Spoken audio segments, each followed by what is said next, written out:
এত বছর হলে ভিডিও আপলোড করি, কোনোদিন কাউকে বলিনি ভিডিওটা শেয়ার করেন বা এই ভিডিওটা শেষ পর্যন্ত দেখবেন। আজকের ভিডিওটা সবাই শেষ পর্যন্ত দেখবেন এবং ভালো লাগলে শেয়ার করবেন। আর কেমন লাগলো ভিডিওটি কমেন্ট করে জানাবেন।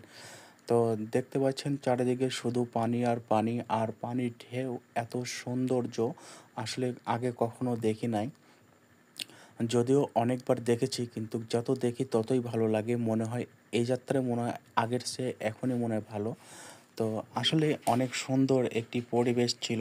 যদি এরকম ভিডিও আরও আপনারা দেখতে চান, অবশ্যই কমেন্ট করে বলবেন। আমি আবারও আপনাদের জন্য ভিডিও তৈরি করব। এখন আসলে পানি আরও বেশি রয়েছে। তো আমরা সবাই মিলে গিয়েছিলাম নৌকা ভবনে, আর নৌকা ভবনে এত আনন্দ করলাম, এত উল্লাস করলাম আসলে বলে বোঝাতে পারবো না। সবাই অবশ্যই মাঝে, মাঝে ঘুরতে আসবেন, তাহলে অবশ্যই ভালো লাগবে। আর এমন একটি জায়গা আসলে এখান থেকে যেতেই ইচ্ছে করতো না। ভিডিওটা ভালো লাগলে অবশ্যই লাইক, কমেন্ট, শেয়ার করবেন এবং কমেন্টে জানাবেন কেমন লাগলো।